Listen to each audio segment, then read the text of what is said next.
All right, so we have another supply chain attack. This one affects a popular open source tool called RAND User Agent, and it's pretty sophisticated and does a whole bunch of nasty things, so we need to talk about it.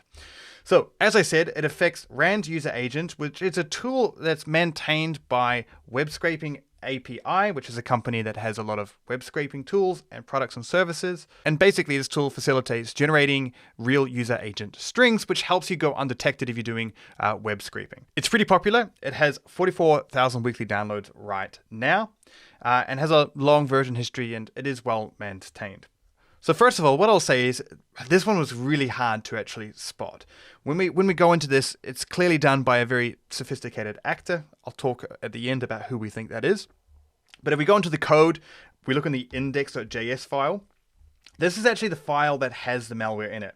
Now, at first glance, and actually at third and fourth glance too, everything looks totally fine. There's no indication that there's malware in here whatsoever. There's no callbacks. There's no obfuscated strings. It all looks pretty hunky-dory. That is until you have a look down at the scroll bar.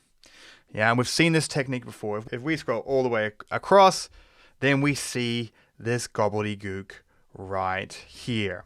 And this is a common technique that we're seeing threat actors use right now. It's really stupid, but it seems to be very, very effective. And even from our points of view, when we look at this, we get notifications that we think there's malware in here, and then a human will look at it and be like, well, where's the malware? I don't see anything. So I think it does go undetected quite a lot. But obviously the malware is actually there. Now, when we break this malware apart, we can see a little bit of what's going on. One of the indications here is most of the malware is hidden in these very highly obfuscated strings here, which are absolute gobbledygook and go on forever, just huge blobs. They're actually been obfuscated 3 times in different dynamic ways, which makes it really hard to kind of unpack because you keep having to do it until finally you get to a point that's somewhat readable. So that's a pretty sophisticated way of obfuscating it. So they've obviously obfuscated it through the stupid way of doing white spaces, which works.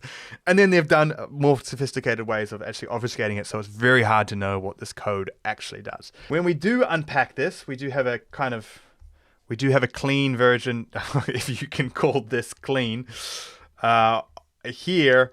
And we do know what this malware is doing. And it's pretty much a worst case scenario. This here, what we're looking at right now, is a RAT, also known as a Remote Access Trojan.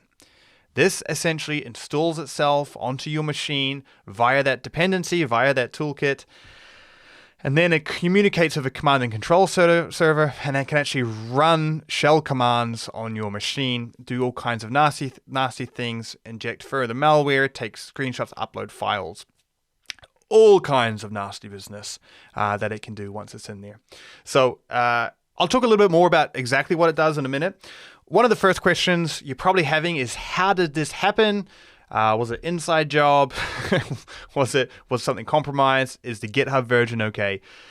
So this is what I will say. The GitHub version, although it's just been made private, this was fine. What has almost certainly happened is a developer's access token to NPM has been compromised.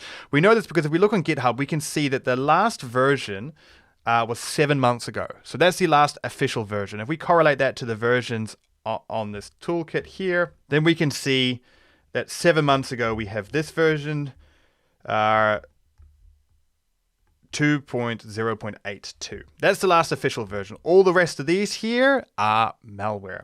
And unfortunately, what we can see is this has been installed on multiple people's machines. So that's how the compromises happened. Developers' NPM access token has been compromised. And this is very common, right? This is what happened with the Ripple attack a couple of weeks ago. Again, developer access token was compromised. And again, this comes from like a typical way to prevent this is to sign your releases to make sure that they come through your official CI/CD pipeline or your GitHub Actions workflow or something. If we sign it via that path, then we can make sure we can force NPM to only accept that latest signed version. If we don't have that set up, then if someone steals your NPM token, they can just directly install their own malicious version, which is what's happened here. So sign your releases.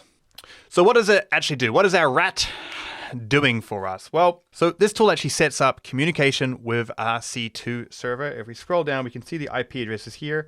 This is our socket client. And this here is the upload client here to upload files to. So what's interesting here is we can kind of spy on their C2 server a little bit here. We can see that it's kind of just a random Windows VPS. It actually first came online on February 6th, and the HTTP server came online on February 12th. So it's been there for a little bit of time. I'm not going to conduct any credential stuffing or anything to gain access into this. I like my life outside of being abducted in a black van, as one of my friends says. So I'm just going to leave this here and not touch it. It's also installing some dependencies. So the dependencies in this case aren't actually malicious. Typically we'll see something like that that install more malicious. These are actually kind of official ones, but it's installing dependencies so that it can effectively communicate. So with that, Axios, Socket.io client, and form data is what it's installing on your machine. And again, it's doing that covertly. So once it's installed, what can it do? Well, it can do a number of things. So it can execute shell commands. So like typically it will be able to execute things like changing working directories, uploading a file, changing the changing a path. But it can also pretty much do anything else and execute that as a shell command using this child process dot function here. There is something kind of particularly nasty going down in here, and this is a Windows exploit.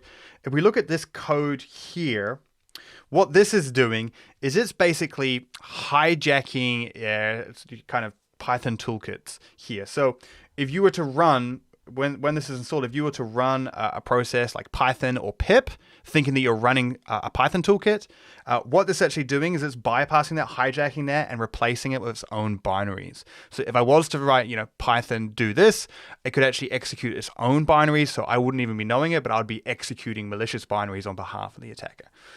So that's particularly nasty. That is a Windows-specific behavior. But yeah, some really sophisticated things going on here. Now, in terms of attribution, the sophistication of this is extraordinarily high, and all signs point to a state-sponsored APT. We know that the C2 server is actually being hosted by a Russian organization.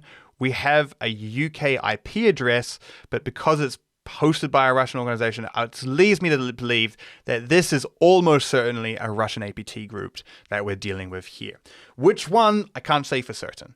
There's certain behavioral elements that give us indications, but until attribution is officially made, I won't make any kind of quick judgments, but it almost certainly is a Russian threat actor. So what do you need to do now? Well, if you're worried about this, if you're using any web scraping or in particular, then what you want to make sure is you're not using rand user agent in your projects. You want to search for any reference for this, obviously in your kind of package.json files, but also anywhere in your project. This also does have 13 dependents, which are tools that are using this as a dependency. What that means is that even if you didn't install this, if you're using any of these tools, you also can have exposure to it. And it doesn't just stop on like 2 layers. We can keep going back. So you could potentially have exposure to this. So you want to make sure you have a tool that's going to create an SBOM for you and that you can kind of identify this. Unfortunately, traditional SCA tools right now, so if you're using something like Snyk, it's not going to pick this up. The reason why it's not going to pick this up is because we're the only ones that kind of know about it right now. It's going to be a long time before it ends up in the vulnerability databases. So if you really want to be sure, then your best bet is to try and scan your applications with Aikido. So you can actually do that for free during the free trial of Aikido. So you can kind of quickly sign up and do that if you want. I know that sounds like a free plug, and it kind of is, but we are the only ones that know about this right now because we found it. So that's it. We can also help detect any future malware. We also have a malware detection feed. This is free and public. You can go to intel.aikido.dev and you can look at our detection feed. And what you can do is you can scroll down and see all the different libraries. Now, this is available in an RSS feed as well. So if you want to keep up to date on all the malware that we're finding, you can use this threat feed as well.